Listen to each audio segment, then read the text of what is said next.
Hey guys, welcome to Black Ambassadors of Change. Don't forget to like, share, subscribe.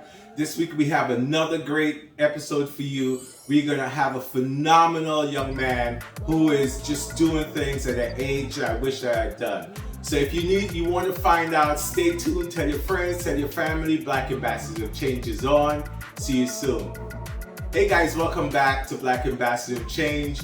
This week we have a great young man who is very forward thinking, and like every episode we hope to inform you and challenge you to reach your higher self. So this week we have a young man who I thought would be an inspiration to people in his peer group and even older people, because I know many of us sometimes we look back in retrospect and wish that we had spent our money more wisely in our early 20s or late teens. And this young man is doing exactly that. He's a phenomenal athlete. He's an A student. He's an overachiever. And he's attending Buffalo University, majoring in finance. And he's been investing and he's been fairly successful at it. So today we're going to talk to him and just try to pick his brain. And maybe he'll be an inspiration to young people out there who are seeking to better their lives. So again, don't forget to like, share, subscribe, tell your family, tell your friend. Black Ambassador Change is on. Take a look.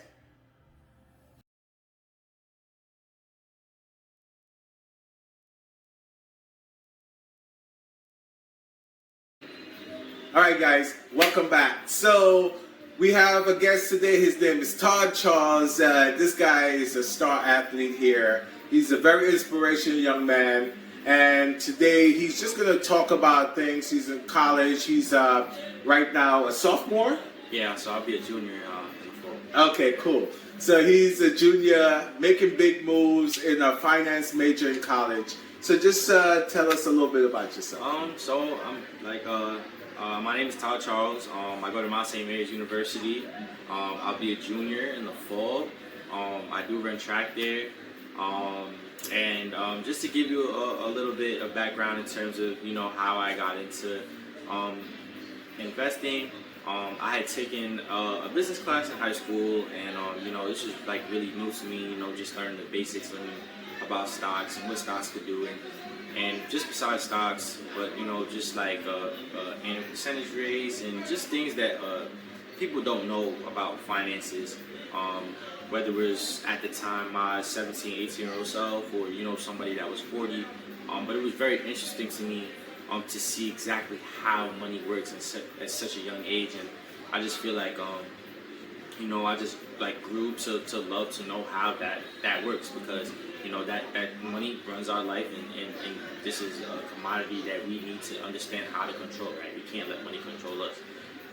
So now I've made it passion and also a need to just be able to know exactly what I'm doing with money, and learn what I can each and every year, each and every day, each and every month, just to better myself as an individual, and just to be able to possibly put myself in a position to help the people around me and my family. Okay, so that being said, what sort of investments have you been making? Are you into stocks, or are you into cryptocurrency? So I'm into both. I started off with stocks. I remember the first stock I bought was Snapchat. Okay. That was literally the first stock I bought. How many shares you bought? The first time I bought Snapchat, I think I bought like one share. Oh, okay. I bought my first share. I was like one share. Yeah. I was back in high school, and did you keep it? I did, and I ended up buying more. Oh, nice. So before I kept it, we ended up buying more, and I remember my professor, or my teacher, I should say, in high school, he didn't believe in Snapchat in terms of the stock growing. And at this time, I bought Snapchat around $9. Wow. So if anybody would how much is Snapchat sticker right now? Snapchat right now, I think it's about $62. Wow, so that's a great investment, right? Man. So it is, and I believe in Snapchat because this is kind of more on a Warren Buffett kind of strategy, because this was before I got into anything in terms of technical analysis, or I didn't know what to look for. I just bought it because I was like, hey, I use Snapchat every day.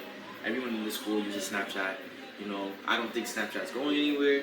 Why not invest in it? And I bought it. Yeah. So pause there for a second, because that's a very important lesson, I think, people need to take from this? What I always tell people, like, if you're gonna invest in things that you use. And it's funny that you mentioned that you use Snapchat. And you thought that, most young people would be interested in using it, and you thought it was a good piece of technology, Right, correct? I did. And so I decided to invest in it. Yeah. And I was like $9, so I wasn't losing anything. And my first brokerage account I had opened with Robinhood. Yeah. And the more I learned, I bought little by little. And Snapchat didn't really take off until after, I want to say, the pandemic hit. Yeah. That's when we saw a really big increase in the stock price of Snapchat. I remember the first time it had hit maybe the 15-16 mark was that it had a positive earnings call, and that's the first time like I started to learn what earnings are, what earnings per share is, and the earnings calls and what that does.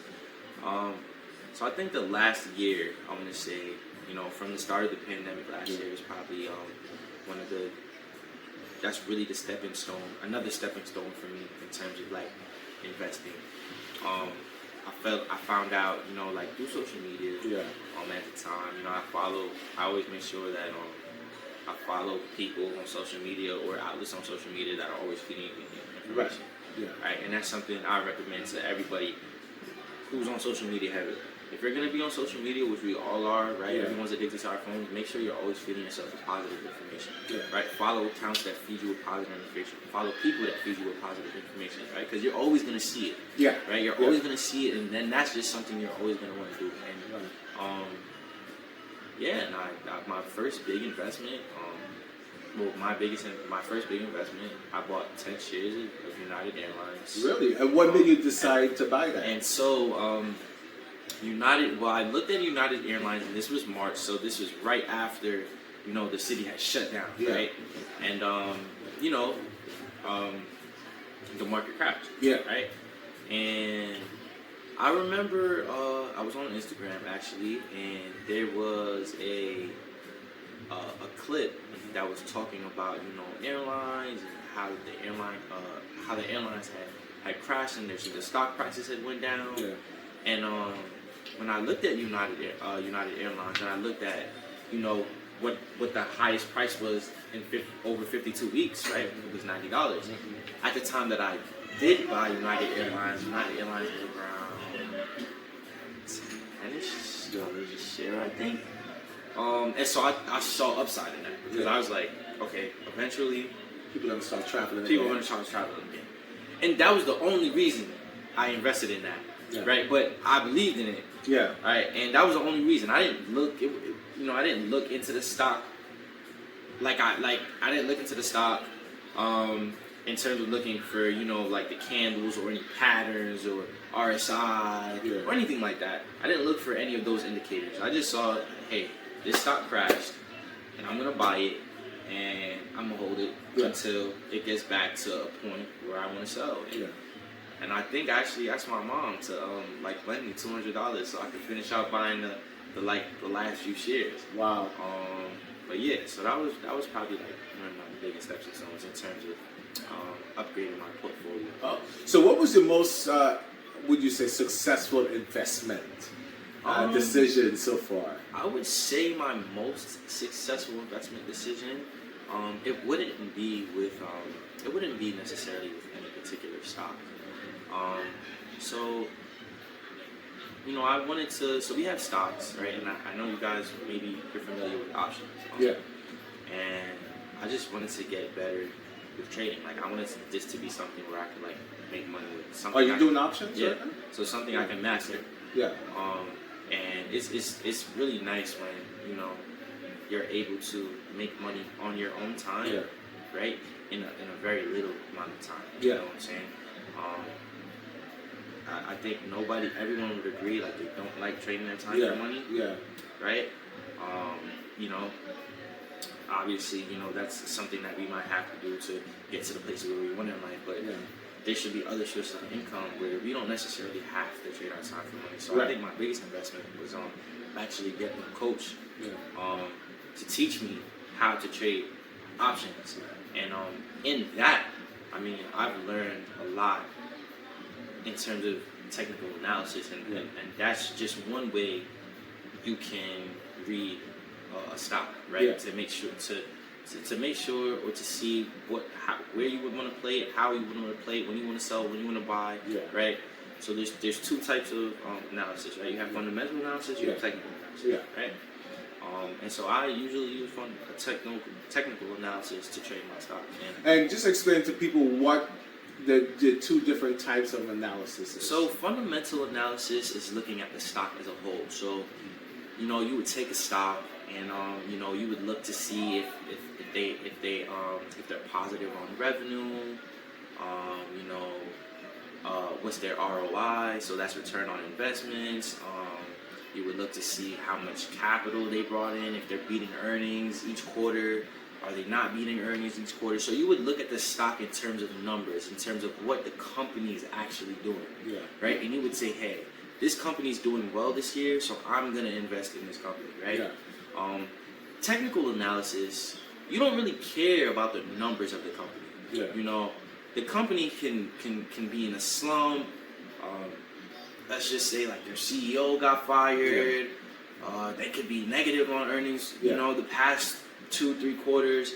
You're trading it solely based on what I would call candlesticks in their patterns, right? So candlesticks and the patterns, they'll make certain patterns every day. So every day, if you're looking at, you know, a daily time frame, right? There's multiple time frames from, you know, 15 seconds to 5 minutes to a minute to an hour to a day to a week to a year to a month and a month, right? So you're looking at the time frame, and usually the candlesticks will make certain patterns, right? And every pattern usually means, okay, well, maybe I'll know what's gonna happen tomorrow, right? And usually what we would call these like reversal patterns. So you can kind of predict using technical analysis what would happen to the stock price the next day, so that you would be able to trade it that day.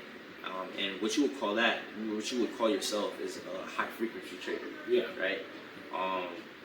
So you're not necessarily holding stocks for years, long term. You know what I'm saying? This is more daily trading. It's more daily trading. You maybe hold it for 3 days, max about a week. You know, maybe you'll hold it for a month, depending on where you get the play from. But this money is faster than, you know, I bought at the lows, I'm holding from January until December. So it's just a little bit of a faster way of, you know, putting money in your pocket. It is more risky though. Yes, but it also has a better return. Yes, right. And that's the rule of investing, right? The riskier the investment, the bigger the return. Right. You have to be able to. But a word of caution, I always tell people, especially somebody like young like yourself, don't invest money you're not willing to lose. Right. That's the number one rule. That is big. Do not invest money you're not willing to lose. And so that being said, you know, you talked about options and stuff like that. Have you dabbled in cryptocurrency? So yes, I have dabbled in cryptocurrency. I think my most successful investment in cryptocurrency thus far would be my investment in XRP, otherwise known as Ripple.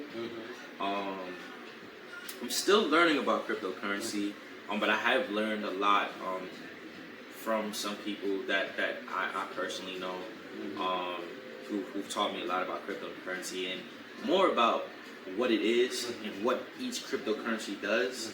I think there's a lot for me to learn personally about that still. So I do dabble in cryptocurrency. How you feel about it? Cryptocurrency is great, and I mean, it's really the future of currency. You know, a lot of people don't know that, you know, money in general, especially in America, right? We're talking here, you know, the U.S. dollar it's not backed by gold anymore, right? A lot of people think that. Right? The U.S. dollar is simply backed on a trust factor that we have in our government. And you know, everyone says, you know, things are getting more expensive. That's not true. The price of the dollar is getting inflated. So in actuality, it's just losing value over time, right? Because the Federal Reserve can print more money, right, when they want, right? And what does that do, right? You think the price increase, but no, it just decreased the value of the Yeah, dollar. the dollar. So when you look at something like cryptocurrency, which is a decentralized commodity, right? It cannot be controlled by a government, right? So let's say, you know, a lot of people know about Bitcoin, Yeah. right? One Bitcoin is worth whatever the people are trading one Bitcoin at. So, Yeah. you know, right now I think it's at like 36,000. Yeah, it's volatile, but it loses value based on, hey, I sold Bitcoin at 36,000. Not the government is printing out or increasing the volume of Bitcoin that is in the world that would decrease the value of that coin. And I think that's important. Also, I think the fact that, you know, cryptocurrencies allows money to transfer almost instantaneously. Yeah. Right? And you know, maybe this is not something you would say, hey, like I could send my uncle, you know, $50 on Zelle. That's not necessarily what I'm talking about. You know, when you're dealing with large amounts of money in transactions, and so we're talking about, you know, businesses who have to send or wire, you know, a large amount of money, right? You have to pay middlemen to get that money across the world, right? And it's very expensive, right? And if I was to make it more practical, it would be like, hey, I'm gonna send my grandmother money, right? She doesn't live in this country, right? You have to go to MoneyGram, right? You have to pay to get that money sent. Yeah. Now with cryptocurrency, right? You still do have to pay, but the fee is so much less than you going to MoneyGram and having to pay to get your money sent. Yeah. And I think that's another big thing with cryptocurrency. Another big thing with cryptocurrency is the blockchain technology that you use, right? And how safe it is, right, when you're sending money, right? Because, you know, there's a lot of fraud that goes on, right? We're living in an age where there's a ton of cybersecurity fraud, right? And on blockchain, right, your information is locked once that transaction is complete. So I think cryptocurrency is going to be one of the big things to look at when we're going towards the future. And I think that if you can, right, you should definitely invest with whatever money that you have, because you're going to kick yourself now. You'll kick yourself later if you kind of hesitate and say, hey, well, you know, I'm not really sure about this, or, you know, maybe it's not as hyped up, right? Because there's a lot of, you know, meme stocks or meme cryptos that, you know, 10, 20, 30 years later, you know, you could have had a big investment, a big return on investment on one of these cryptocurrencies, and all you would have had to do is have the knowledge that it exists and that it's there. So I think it's going to be big in the future. So if you're going to give your peers, people your age, two pieces of advice, the do's and the don'ts, what would that be? In terms of investing? In terms of what you've learned so far in your short span of investment and getting into it. Like from what I've learned, and mind you, I'm not a pro. And that's understood, but that's the beauty of it. Yeah. So I'm not a pro, and you know, I'm not Warren Buffett. I'm not, you know, but I will say this. Number one, do your research. If you're gonna make a conscious decision to say, hey, I'm gonna take X amount of money and invest in whatever, right? You know, whether it be a cryptocurrency, whether it be a stock, whether it be in, you know, it could be like, I mean, if you get into trading the futures market, I mean, do your research. Don't. I know social media right now is going crazy, and there's a ton of like, hey, you know, this stock is going this way. This stock is. Do your research. Yeah. I'm telling you, do your research. Look, we'll use AMC for example, because I know a lot of, even if you don't trade, right, you're gonna know what went on with that. Yeah. Right. And look, trust me, people make money on it. You could have made money on it, but you have to do your research. You have to know what you're doing, right? Because AMC is that's a 1 out of 10. Yeah. Right? Stocks don't behave like that. Right? So you have to do your research on the stock itself. Yeah. And make sure that the investment that you're making, you are making the investment because you believe in it. Don't do it because your friend or you saw somebody on Instagram make X amount of money, or you saw somebody here on YouTube, there was an ad where he made X amount of money trading the stock. Because then, if you lose money that you weren't prepared to lose, right? Number one, you're gonna discourage yourself from an opportunity or getting into something that could change your life and the people around you. Right? You're gonna be like, I don't mess with the stock market. Yeah. I lost money like Yeah. back when I was, and you're gonna get discouraged. So do your research. The second piece of advice I would have to give, risk management. Yeah. When you get into stocks, regardless if you're doing a long term, if you're only holding for 6 months, 3 months, a day, a few weeks, try to learn, right? And there's tons of information out there, books, YouTube. I know my younger guys. You guys are on TikTok. I mean, there's tons of guys that have TikTok pages just dedicated to trading, just financial information. It doesn't matter what it is, but make sure that if you're going to trade, make sure you invest the time and the money into things that are going to teach you how to trade, right? And how to use risk management to your advantage, right? Because one of the things with trading is, right, you don't necessarily want, right, because you have to put up money to make money. Yeah. Right? But everybody who trades understands that, hey, I can make money, Yeah. I can lose money. Absolutely. Right? But we always want to say, hey, if I'm going to get into this trade or if I'm going to do this, this is exactly how much money I'm willing to lose. Yeah. And risk management is a very important thing when it comes to trading, because we don't want to just put our money here, wake up, and we're down X amount of dollars, and we're kind of getting emotional. Well, I will say, I know you asked for two, but that's also a third. This is a third. This one's really important. This is very important. So we'll take a third. We're gonna take a third because this is important too. Now that I mentioned that, Yeah. you cannot be attached to your money emotionally. Yeah. You cannot. If you are, you might as well just open up a Roth IRA. Yeah. And let it sit. Yeah. Just let it sit. Yeah. Right. You're still invested in stock market. Right. You're just in ETFs and those grow on average 10% each year. Right. And when you're 60 years old and you're ready, if you do it now, if you open up one at 18, you'll be a millionaire. Yeah. You'll retire a millionaire. I promise. And you'll be good. You'll be good. But if you are attached to your money emotionally with the stock market, don't do it. Yeah. Right? Don't do it because you're gonna stress yourself out. All right.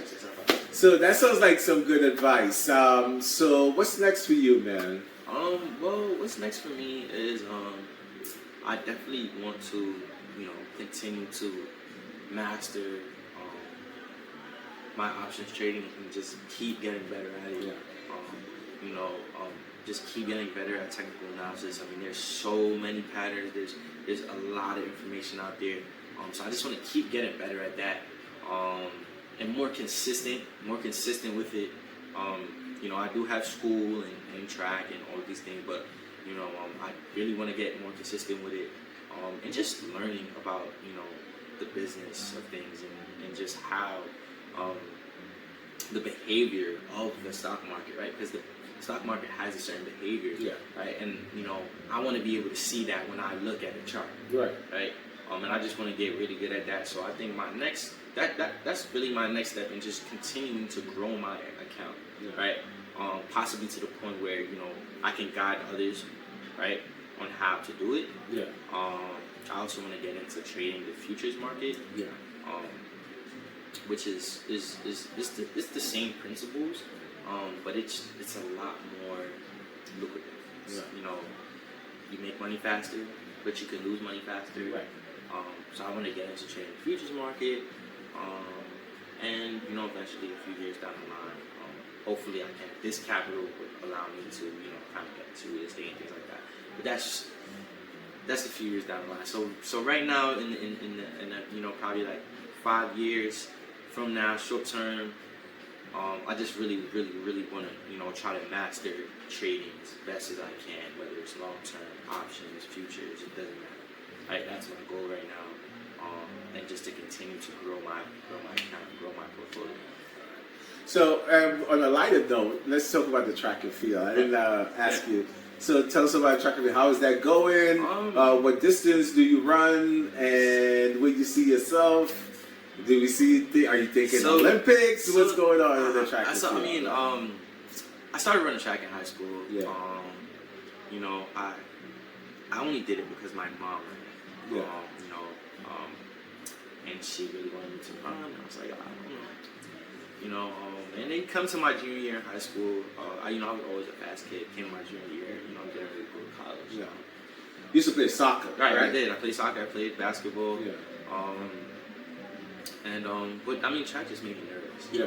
And anybody who runs track or knows about track knows that it just, it does things to your body that you just never experienced before. Yeah. And so, you know, I was getting ready to go to college, and you know, I knew that I needed to find a way, you know, to lessen the burden on my mom in terms of paying for college. Yeah.